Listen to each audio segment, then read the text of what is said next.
Hello there you guys, welcome to another one of my live videos, and today I'm just going to be officially updating you on some more current latest news. So as you did see my match reaction yesterday and my reflection on the Barcelona versus Manchester United game. Of course, Manchester United out of the Champions League, as I did say yesterday, as we all know, losing 3-0 at Barcelona yesterday, and of course losing 4-0 on aggregate over the two legs of course as well. So essentially, as we all know, Ole Gunnar Solskjaer did make 3 changes yesterday, of course from the first leg, and it was a very, very poor performance from Manchester United, apart from the first 10 minutes, but then for the 80 minutes of the game, Barcelona, were just totally dominant indeed, and we did know this was going to be a very, very difficult game indeed, considering that Barcelona are a great club, they've got great players and all that as well, they've got loads of money, and especially their home record is absolutely fantastic indeed. But yeah, Ole Gunnar Solskjaer had currently made 3 changes, from the first leg as well. So potentially, in my opinion, I thought the first 10 minutes, Manchester United, as I did say, started the game really, really well. I thought, we created opportunities, Rashford had hit the crossbar in the first couple of minutes of the game as well. But potentially, we just weren't clinical enough. That's what that's what it really is. We just weren't clinical enough. Over the course of the 2 legs, and of course, if you're not clinical enough, especially against an elite opposition like Barcelona, the margins are very, very thin indeed. But I think Barcelona, 2 of Barcelona's goals, were 2 individual mistakes. Of course, potentially Ashley Young, was at fault for the first goal. I don't know why Ashley Young is still wearing a Manchester United shirt, to be quite honest with you. Maybe you could blame Ole Gunnar Solskjaer in some situations, picking, some players, that even shouldn't be wearing a jersey, it shouldn't be even at Manchester United, of course, so you can blame him in that situation, of course. But Ashley Young, was at fault for the first goal. Ashley Young, losing the ball far too easily, line on Messi, nutmegging Fred, and putting, scoring a fantastic goal indeed, and that was 1-0 to Barcelona. And then basically Manchester United were under the cosh, for the remainder of the 80 minutes of the game. And then in the 20th minute mark, Manchester United, find themselves 2-0 down. This time David De Gea, with a mistake, went under his arms, when Messi had currently striked it. I don't know what's going on with David De Gea at the moment, guys, to be quite honest with you. I don't know what's going on with him at the moment, David De Gea, because obviously he made a mistake yesterday night. He also made a mistake at the weekend against West Ham as well, that had led to their equaliser. I don't know if it's something to do with a contract issue or something like that. I do not know, but he's been performing way below par, most recently as well as David De Gea. And then potentially, Barcelona could have won more, than 3-0. Obviously Coutinho scoring a great goal in the second half, of course, as well. But Barcelona still had more opportunities. Messi could have had 3, Messi could have had 4 goals yesterday, of course, as well. So potentially, you can see the deficiencies in the squad, of course, as well. And Manchester United have got to be ruthless in the summer transfer window, of course, because obviously we didn't spend out in January. We didn't get as priority targets last summer as well. So potentially for me, I still think Ole Gunnar Solskjaer is the right man for Manchester United without a shadow of a doubt. I think he's a perfect fit, still for this Manchester United squad, of course. But as I did say, if you analyse it, our recruitment policy is absolutely crap indeed. And I think going into the Everton game this weekend in the league, obviously now we're out of the Champions League, so our focus now, of course, is getting that top 4. Ole Gunnar Solskjaer did say that we do currently need 15 points indeed. Obviously, we got 3 of those points at the weekend against West Ham. But for me, at the weekend against Everton, he's got to drop some key players, Ole Gunnar Solskjaer, so he has got to rotate at the weekend as Ole Gunnar Solskjaer as well. So for me, he's got to make some alterations at the weekend, because there's just some players now that are not reliable enough. There's just some players now that are not reliable enough, to represent Manchester United, week in, week out, of course, as well. And I think we've got to get the right players this summer who've got the ability to elevate Manchester United, of course, in the next 2 to 3 years, of course. And I think, we've got to get the right players, that can, graduate Manchester United, to that elite level, get us back, being a competitive elite level football club. And I think it could, take a couple of years at least, to get us back up there challenging and, winning trophies, of course, as well. Because potentially our squad from back to front, is just potentially, not good enough to be quite honest. We're lacking leaders in the team, we're lacking desire, there's no fight, there's no passion, of course, as well. But Ole Gunnar Solskjaer, don't forget, is still in the process of rebuilding this Manchester United team, of course, as well. For me, Manchester United need at least 5, maybe 6 new additions, this summer. Ole Gunnar Solskjaer, of course, has identified the positions, where he thinks Manchester United need to strengthen up. I think we need a right back. We also need a right winger. We need a couple of additions in midfield as well, and I think we need a central defender, possibly as well. We do need a backup striker as well. But reflecting on that game yesterday, Solskjaer, you can blame him in some situations, for some of the players, he's picking. Of course, for me, I don't know why Ashley Young started yesterday. I don't even know why Ashley Young is still at Manchester United, to be quite honest, because of course he's aging up. He's been a good servant to the club over the years, but he's just now making the same mistakes week in, week out. Of course, he's Ashley Young, and I don't know why the club, that was bad business from the club as well, giving Ashley Young a new 1-year extension at the club as well, which was, I don't know why we did that.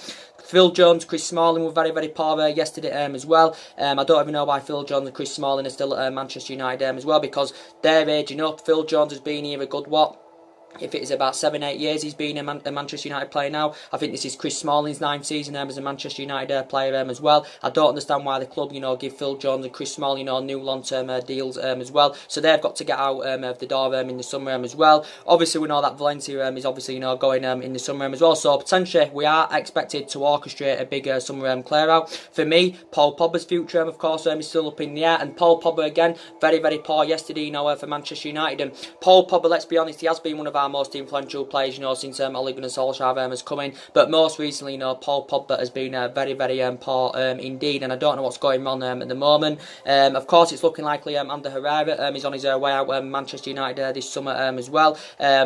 Again, yesterday, Lingard had a really, really bad game. Martial had a really, really bad game. Rashford was very, very poor as well. So I think them front three, were really, really ineffective indeed. And, potentially for me, Marcus Rashford, I think, he's not on that level yet. He hasn't graduated to that level. And it'll take him a couple of years, to emulate to that level, of course, because he's still 21. For me, he's still in the process of developing his Marcus Rashford as well. But potentially for me, Marcus Rashford, he has recently, sustained quite a few injuries. It's had a bad effect on his game. But I think he's been crap for at least now 2 months as Marcus Rashford, of course. I think Martial, his form was really, really good earlier on in the season. But since he's recovered from that groin injury he had, he's been very, very poor indeed. Lingard's been very, very poor, for the last couple of months as well. So I don't know what's going on at Manchester United. And maybe, yesterday people saying maybe Man United should have started Alexis Sanchez, because obviously now he's recovered from a knee injury. And maybe in that type of game, Sanchez may be more relevant than the likes of Martial and Lingard. But because obviously it's against his former club, Sanchez wanted to maybe prove a point. I know that he did come on in the game yesterday, and he did look pretty live when he came on. He had a great chance, to score for Manchester United. But Sanchez, for me, I still want him out of the club this summer. He's been very, very inconsistent as a Manchester United player. And of course, what currently Sanchez is currently receiving, it's totally affecting our wage structure in a bad way, because obviously we've got quite a few more players now, demanding, quite a bit more money. And it's not good enough. It's not good enough, a player that's obviously the highest paid player at the club, the highest paid player in the Premier League, he's sustained quite a few injuries, and when he has been given the opportunity, he's just been very inconsistent indeed. And Sanchez is not playing to the highest level anymore, of course, because obviously he's age 30 now. He has lost that yard of pace, as you all know as well. So he's another player, that should be leaving Manchester United this summer. Considering his wages he's on, it's going to be hard, to sanction him off this summer. So we may even consider loaning him out. There may be a couple of teams that maybe can afford, to pay his wages off as well. For me, Lukaku not good enough as well. I know he didn't start yesterday, but he came off the bench. There's been a lot of rumours that Man United, could move Romelu Lukaku on this summer as well. For me, he's not good enough. He's got a good pedigree in the Premier League. His goal scoring form is very, very good. But for me, just not reliable enough. Doesn't get enough of them runs in behind.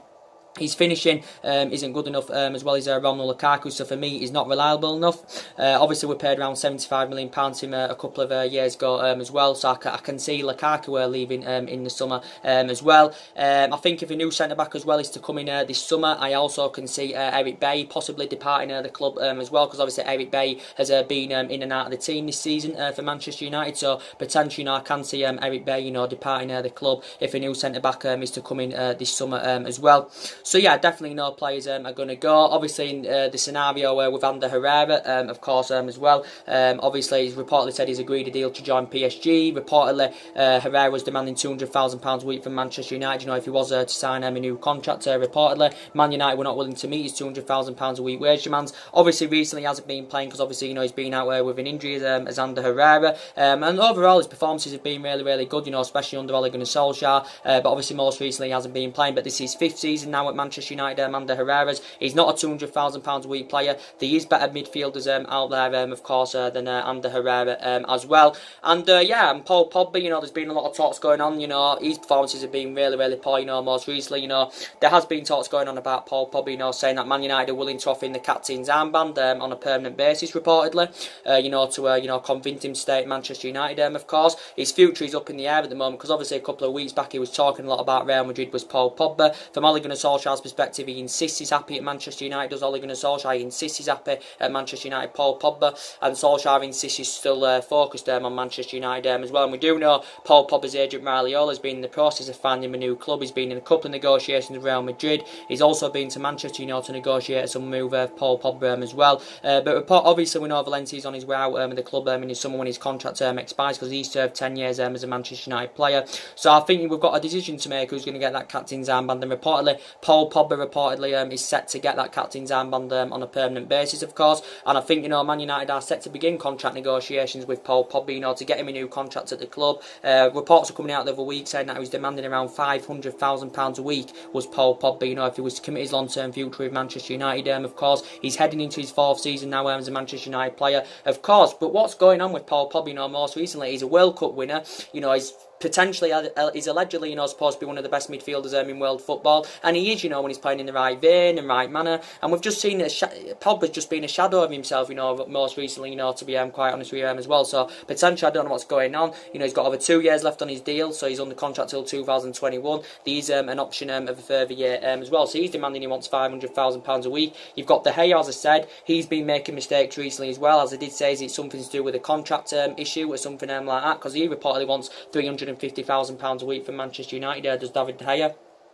Manchester United, of course, have been in talks of getting him a new contract, obviously. Obviously, he's still under contract here till the summer of 2020, but reportedly he's demanding he wants £350,000 a week from Manchester United, does David De Gea as well, but reportedly we're not willing to meet his wage demands. Obviously, Real Madrid have been long admirers of De Gea. Obviously, recent reports did say that PSG were interested in David De Gea as well. So, obviously, we haven't yet come to an agreement to get De Gea a new contract, and this is De Gea's, I think, 8th season now, is it, at Manchester United, of course, and he has been a great keeper for Manchester United. He's still potentially, the best goalkeeper in the world, but as I did currently say, he's been making a couple of mistakes recently as well, and it could be something to do, with the contract issue, of course, as well. Possibly could Juan Mata, leave Manchester United in the summer. I really like Juan Mata, to be quite honest with you guys. Maybe he doesn't fit under Ole Gunnar Solskjaer's system, but I really like Juan Mata, of course. Obviously, he's aging up now. He's age 30. I think he has been a great servant to the club as Juan Mata as well. He's got a good pedigree in the Premier League. This is his 5th season now as a Manchester United player. Obviously, we know now, obviously, he's not first choice, he's Juan Mata, but I still really like him. I think we have been in talks of getting him a new contract. It won't be a long-term contract if we get him a new contract, considering he's 30, so we'll probably try and get him a 1-year extension or something like that as well, Juan Mata. So, definitely, players are definitely, going to leave Manchester United this summer. Maybe up to 7, maybe up to 8 players could go. So, we definitely, need to rebuild this summer. I think Darmian as well, he's another player that could be on his way out as well. I almost forgot to mention Darmian. I think he could make a return back to Italy, to be quite honest with you, because he had a lot of experience of playing in Italy, when he was a lot younger. Marcos Rojo as well, I think he's another player that's going to be on his way out of the club as well. Thanks for your time, but you're just potentially not good enough for Manchester United. And I think his Manchester United career has been affected, the amount of injuries he's suffered as a Manchester United player, Marcos Rojo as well. So yeah, for me, the players that need to go, obviously we know definitely Valencia is going in the summer. Ashley Young definitely needs to go. Jones needs to go. Smalling needs to go. I think Bay potentially will possibly go if a new centre-back comes in as well. Darmian needs to go. Rojo needs to go. Looking likely Herrera's going. Pogba, we're not too sure at the moment. His future is up in the air. Lukaku probably needs to go. Sanchez needs to go. Probably Mata could end up going as well. So we are potentially not expected, to orchestrate a big summer clear out as well. Obviously, we do know that the club are obviously, in the process, of trying, to win in the process of hiring a director of football to come in as well, because obviously, we need to change the structure of the club and all that. And obviously, there's been a few names, mentioned, for the director of football, because obviously this summer Ole Gunnar Solskjaer, of course, is going to need backing, of course, and the director of football, obviously, Paul Mitchell has been mentioned. He said Arsenal and Chelsea are also interested in Paul Mitchell, but recent reports have said that Paul Mitchell is set to make a decision on his RB Leipzig future this summer, reportedly as well. Paul Mitchell is under contract with RB Leipzig until I think 2020, but I think RB Leipzig are trying to get him a new deal until 2025. Obviously, he's born and bred in Manchester. Of course, he's Paul Mitchell. Obviously, I think he's been head of recruitment now at RB Leipzig a couple couple of years. Obviously, he used to be head of recruitment at Tottenham and Southampton, you know, where he did work alongside Pochettino, of course, as well. So it is essential that the club get a director of footballing as well. But you can potentially see the deficiencies in the squad. Obviously, Ole Gunnar Solskjaer is still in the process, obviously, you know, of rebuilding this Manchester United team, of course. But obviously now we've got to focus on the league. Obviously, our aspirations is top four, of course, and we've got to get in that top four, because obviously, if we want to get the players, you know, to the highest level, you know, we've got to get Champions League football for next season, you know. So in that aspect, it makes us have more of a competitive summer window, and it attracts players, of course, to the highest level as well. But none of this squad is Ole Gunnar Solskjaer's squad, you know. Let's be honest, none of this squad is Ole Gunnar Solskjaer's squad, because obviously he's inheriting 11 of Jose Mourinho's players. Jose Mourinho spent just under 400 million. You know, there's still some players here from Louis van Gaal as well. I think he spent about 200 odd million as well, you know, did Louis van Gaal. So yeah, none of this squad is Ole Gunnar Solskjaer's, of course, and I just don't understand what's gone wrong, because since Ole Gunnar Solskjaer has been, you know, being named Manchester United manager permanently, it's just seemed to have gone wrong, you know, to be quite honest with you, because we had 3 great months under Ole Gunnar Solskjaer, of course, you know, we had 3 great months when he was interim manager. You know, we beat the likes of Arsenal away, we won at Chelsea, we won at Tottenham. We were lucky because, you know, Tottenham had 11 shots in that game in the second half, but we still got the victory, of course, as well. And I just don't, you know, we found the miraculous comeback in Paris as well. So I just don't know what's gone wrong, you know, to be quite honest with you, as well. And referring back, I think, to 2011, Manchester United got knocked out of the group stage, if I'm right, by Basel. And I think in that game, David De Gea was starting. I think Young was starting. I think Jones was starting. I think Smalling was starting in that game as well. So they shouldn't be playing for Manchester United, you know, them kind of players, and they shouldn't even be at this club now. I don't understand why we give Jones and Smalling, you know, new long-term contracts, you know, to be quite honest with you, as well. It baffles me, you know, in a way, to be quite honest with you. But yeah, so there is quite a few players, you know, that are available, you know, for a reasonable figure, of course, and maybe some people are saying, you know, we should spend the money wisely, of course, this summer as well.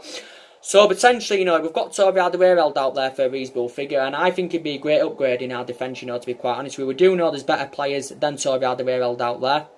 But for me, Toby Alderweireld is available for £25 million this summer, because that's his current release clause, because Tottenham activated a 12-month extension, you know, back in January, of course, as well. You know, they activated a 12-month extension, you know, back in January, and included his £25 million release clause. It's also said that Arsenal have been interested in Alderweireld, and I think he'd address our defensive deficiencies, you know, fantastically well, because we need someone that can go alongside Victor Lindelof. I know defensively overall, since Solskjaer's been recommended him, we have improved, but for me, you know, we still need a central defender, and I think Alderweireld, you know, would fit the Manchester United agenda very, very well. He's well Premier League proven, of course. I do have reservations about him now, because he is aging up. He is age 30 now. He has lost that yard of pace as Toby Alderweireld, and he's been at Tottenham a number of years now as Alderweireld. And even if Tottenham were to get rid of him this summer, you know, they've still got the options of the likes of Davinson Sanchez and Jan Vertonghen, you know, that could link up in their back line. And I think from Alderweireld's perspective, he's keen on making the move to. He's keen on leaving Tottenham this summer. And obviously, you know, Manchester United were linked with Alderweireld last summer, but obviously, you know, we couldn't come to an agreement, you know, to get Toby Alderweireld last summer as well. So he is available for £25 million this summer. Obviously, he's refused to sign a contract renewal with Tottenham as well. So there has been a lot of talks, you know, going on about Alderweireld as well. And he's obviously a much cheaper alternative to the likes of Koulibaly or Raphael Varane and all that. Or nowhere near the same calibre or level, but you know, he's obviously still a much cheaper alternative. Is Toby Alderweireld as well. So there has been a lot of talks going on about him. Obviously, you know, Raphael Varane as well, you know, there's also been a lot of talks going on about him. Obviously, you know, quite a few Manchester United fans, you know, would potentially... Like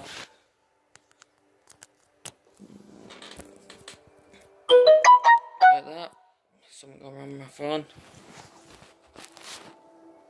phone. Quite a few Manchester United fans, of course, guys, as well. You know, want obviously, you know, Raphael Varane, of course, as well. And Raphael Varane's a really, really good player. You know, he's only aged 25. He's Raphael Varane. Obviously, still got a lot of years ahead of him. I can't see Real Madrid sanctioning him off this summer unless, you know, Manchester United, of course, are willing to pay his huge release clause he's got on his current deal, which is around £429 million, is it? Something like that as well. But it's remarkable. It's remarkable what he's achieved as a Real Madrid player, because obviously he spent the majority of his career in Spain. This is his 8th season now with Real Madrid. I think he's won about 15-16 major honours with Real Madrid. He had a good World Cup last summer with France. He's made about 270 appearances in all competitions for Real Madrid as well. And I think quite a few players have attracted their interest in Raphael Varane as well. He's still got a contract with Real Madrid until 2022 as well. So there has been a lot of talks, you know, going on about Raphael Varane as well. So Raphael Varane, for me, you know, he's a good good player. He reads the game. He shows that ability to play out from the back. His defensive capabilities are very, very good indeed. And I think he's the type of player, that can elevate Manchester United, of course, in the next 2 to 3 years, of course, as well, Raphael Varane, indeed. So there has been a lot of talk, about Raphael Varane, going on as well. Obviously, we do know, Manchester United have been long admirers of Koulibaly, of course, as well. Recent reports have come out about Koulibaly, saying that reportedly Napoli are demanding that they want around £110 million for him this summer, reportedly. They want around £110 million, so potentially Manchester United, would have to pay a world record fee, to have any chance of landing Koulibaly this summer. Obviously, Manchester United were in talks back in January. Man United had 3 bids turned down for Koulibaly, back in January. Obviously, we're linked with him last summer as well. He recently signed a new deal with Napoli until 2023, I think, did Koulibaly. But he's been in Italy a number of years now. I think this is his 5th season now with Napoli, Koulibaly's, of course, as well. Obviously, reports came out the other week saying that allegedly he switched agents, and now reportedly his brother represents him because he's forcing a way out. Reportedly wants to force his way out of Napoli this summer. I think he's made about over 200 odd appearances for Napoli as Koulibaly as well. So yeah, Manchester United are heavily linked with him. Obviously, the most expensive defender, of course, in the world at the moment is obviously Liverpool's Virgil van Dijk, who Liverpool paid £75 million for back in January, of course, as well, of last year, and he's addressed their defensive deficiencies, fantastically well indeed. So Koulibaly is probably going to cost us at least around £100 million if we have got any chances of getting him this summer as well. And Napoli only paid around £6 or £7 million for him from Genk, was it, back in 2014 as well. I think, as I did say, he's made over 200 odd appearances for Napoli as well. I think from Carlo Ancelotti's perspective, he came out a couple of weeks back, 2 or 3 weeks ago, was it, saying he insists that Koulibaly is not for sale. He insists that he will not leave Napoli as well, and that was Carlo Ancelotti's preference on the situation as well. But there's another cheaper alternative option, that there's been a lot of talks, going on about as well, and he's a much cheaper alternative to the likes of Koulibaly and Raphael Varane and all that. Nowhere near on the same level, but there's been a lot of talks about Kostas Manolas as well. He's a central defender, of course. He's 27 years of age. He's a Greek defender. Reportedly, he's got a release clause of around 31 million in his deal with Roma. He's been at Roma a number of years now, but there has been reports coming out saying that if Roma don't get Champions League football for next season, of course, if they don't get the top 4 this season, it's likely that Kostas Manolas will leave Roma this summer. I think he's still got a contract with Roma until 2022 as Kostas Manolas. Don't really know much about the player. He's a former Olympiacos player. He's also a former Athens player as well. So I think now this is his 5th season, with Roma as well. He's Kostas Manolas. So there has also been a lot of talk, about him going on in the media as well. But we do potentially know, obviously, we know the club's number 1 priority target is obviously, Borussia Dortmund's Jadon Sancho, as we all know as well. And obviously, if he's available this summer and he is for sale, he's going to cost Manchester United, around £100 million indeed. And they are the type of players, Manchester United, should be targeting. It's good that, obviously, now Ole Gunnar Solskjaer's emphasising his targets. Obviously, I think Jadon Sancho is the club's number 1 priority target, but we do need someone on that right, someone who can play between the bylines, put crosses into the box, and he'd probably blend in very, very well, and he'd link up very, very well with the likes of Rashford and Martial, with Jadon Sancho, and he's proven himself fantastically well, in his couple of years, with Borussia Dortmund at the moment. He's just turned 19 years of age, he's one of England's youngest upcoming talents, he's still got a contract with Borussia Dortmund until 2022 as well. Borussia Dortmund only paid about £7-8 million for him from Manchester City a couple of years ago as well. So there's been an narrative going on about it now for the last 5 or 6 weeks. Manchester United, of course, are heavily linked with Jadon Sancho as well, and obviously he's a former Manchester City player. Borussia Dortmund have been known for doing business with their players in the past, but I think if we come to an agreement to get him in the summer, it'd obviously make him the most expensive English footballer ever indeed. So he's the club's number 1 priority target is Jadon Sancho, of course, as well. And potentially for me, we've got another player, that could be available for a reasonable figure as well, and that's obviously, Hirving Lozano as well. And there were talks about Hirving Lozano, going on in the media the other week, and he's really, really young. He's only 23 years of age as Hirving Lozano. He's done really, really well for PSV. He's got the ability to attack. He can score goals. He can also provide as well. And I think he'd link up and blend very, very well in our attacking line indeed, because he can play as a winger. He can play as a forward as well. Reportedly, he's got a release clause of around £34 million as arriving Lozano, because reports came out the other week saying that arriving Lozano was in negotiations with Javi Hernandez. Obviously, Javi Hernandez has had experience of playing for Manchester United, of course, because he served 5 years as a Manchester United player. And arriving Lozano was speaking to Javi Hernandez, asked him about life at Old Trafford and all that. Hernandez, told him everything and that. And Hernandez has reportedly urged him to make a move to Old Trafford this summer as well, because obviously they're both Mexican, arriving Lozano and Javi Hernandez. But yeah, he's available for a reasonable figure this summer. Reports have been coming out saying that Manchester United have been scouting him, for a number of years. Manchester United have held talks, with his current agent Riley Ola as well, and he had a good World Cup last summer with Mexico as well. Did arriving Lozano. So there were talks about him, going on in the media the other week as well. So I think he's got a release clause of around £34 million has arriving Lozano as well. But for me, obviously now we know probably Ander Herrera is on his way out of the club in the summer. Now, obviously Manchester United are emphasising targets, that could potentially, replace Ander Herrera at the club as well. And there's been quite a few midfielders, that have been mentioned. Obviously, we do know that Manchester United have reportedly, been scouting, Bruno Fernandes as well from Sporting Lisbon. He has reportedly tied it up in Portugal as Bruno Fernandes. Bruno Fernandes, I think he's an attacking midfielder. I think he's been in Portugal with Sporting Lisbon a couple of years now. Obviously, I think if he was to leave Sporting Lisbon, he'd probably make a return back to Italy, because he spent the majority of his career in Italy when he was younger. I think he played for Sampdoria and Udinese, and I think he's still only young. He's only 24. As I said, Bruno Fernandes, of course, he's Portuguese as well. But I think he's got a release clause in his deal. He's got a release clause in his deal with Sporting Lisbon. I think the release clause is around £90 million or something like that as well. So reportedly Manchester United have been scouting Bruno Fernandes as well. So do you think he'd be a great addition in our midfield? And do you think he'd be the right solution for Manchester United? And there's also been a lot of talks going on about João Felix as well. That Benfica youngster, only 19 years of age, João Felix. Reportedly he's had a great season this season with Benfica. He only broke into the first team last year. João Felix has got a buyout clause, I think, of around £100 million, of course, as well. But he's done very, very well in Portugal with Benfica. As I did say, João Felix, of course, is only 19 years of age. He's yet to make his senior debut for Portugal as well. So, there has been talks about him going on as well, João Felix. So I think possibly, either Bruno Fernandes or João Felix. Maybe not, but perhaps maybe not both of them, but I think Bruno Fernandes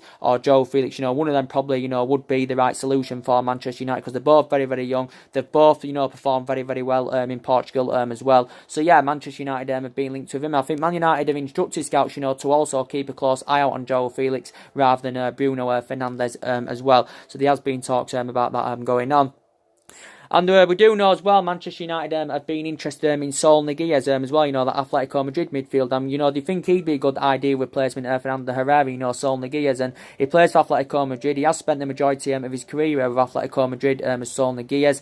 He graduated from their youth system. I think now he's going to make over 200 odd appearances, for Atletico Madrid. I think he's 24 years of age, so he's still young. He's versatile as well. He can play as a defensive mid, he can play as a central mid, he can play as a right mid as well, can Saul Niguez. So there has been potentially a lot of talks, going on about him as well. But I think he's got a release clause in his deal with Atletico Madrid of around £128 million as well as Saul Niguez. So could he be a potential replacement for Ander Herrera, Saul Niguez as well. So there has, potentially, been a lot of talks, going on about him as well. We do know the reports coming out the other week, I think it was, about Idrissa Gueye as well, coming out of the media. Idrissa Gueye, he's same age as Ander Herrera, comparing Idrissa Gueye and Ander Herrera's obviously had the better career, but Idrissa Gueye is well Premier League proven. He has proven himself, fantastically well with Everton as well. He is a defensive midfielder, and I think we need a defensive midfielder, that's fast and tenacious, of course. And Idrissa Gueye, he's well Premier League proven. I think he's been at Everton a number of years now. I think he spent one season there with Aston Villa as well. He is 29. Of course, he is a Senegal international as well. And I think he's made about 130 appearances in the Premier League as Idrissa Gueye. But he has been at Everton a number of years. He's got a contract with Everton until 2022. Reports came out saying the other week that it could be available for around 30 million or just under this summer as well, could Everton's Idrissa Gueye. So potentially we identified him as a possible replacement for Ander Herrera as well. And yeah, and we do basically know we need an upgrade at right back. You know, to be quite honest with you, we need an upgrade at right back. We know, and I think the likes of Aaron Wan-Bissaka, who Manchester United have been linked with, I think he'd be a perfect successor to the likes of Valencia. He'd also be an upgrade to Ashley Young as well. And Aaron Wan-Bissaka, I think he's 21. He's one of England's youngest upcoming talents as well as Aaron Wan-Bissaka. Reports came out the other week saying that Manchester United were preparing to put a bid in of around £35 million for Aaron Wan-Bissaka. I think he's rated at around £40 million, something like that. He only broke into the first team of Crystal Palace, I think, last year in February, of course. Yeah, so Aaron Wan-Bissaka, I think he's got the defensive capabilities, and I think he's got the ability to elevate Manchester United in the next 2 to 3 years, of course, as well. So there has also been talks of Aaron Wan-Bissaka, you know, going on as well. So there is quite a few players, you know, out there for a reasonable figure. But going back to what I said, you know, at the beginning of the video, as I did say, you know, now he's got to make changes at the weekend against Everton, because there's just some players now, you know, there's just some players now, you know, from my perspective, you know, that are just not reliable enough, you know, to represent now Manchester United, you know, week in, week out. We're lacking mentality, you know, there's not enough, we're lacking leaders in the team. The squad from back to front is potentially, you know, just not good enough, indeed. So for me, we're expected to get a clear out in this summer and get the right players, you know, to come to Manchester United this summer as well. And as I did say, we've got to get the right players, you know, that can graduate us to that elite level and get us back up there, you know, competing and winning trophies. And of course, I think it will probably take Manchester United at least a couple of years, you know, to, you know, start maybe winning trophies again, you know, to be quite honest with you. I think maybe next season, you know, if we can get the right signs in the summer, I think we are capable of competing up there with the likes of the Arsenals, the Chelseas, maybe not the Cities or the Liverpools now, because we're not on that kind of level yet. But yeah, it's going to take at least a couple of years indeed. So at the weekend against Everton, I'd like to see some players dropped, you know, to be quite honest with you. He's got to make some rotations. We don't want to see Ashley Young play against Everton at the weekend. We don't want to see Jones or Smalling playing either. So he needs to drop players, you know, you know, that are underperforming, you know, for Manchester United, of course, and potentially, you know, we need a bigger summer clear out, indeed. And we've got to be ruthless in this summer transfer window, of course, as well. So anyway, guys, drop your comments, likes below on the channel if you do consider subscribing as always, and take care. God bless you all again very, very soon, guys.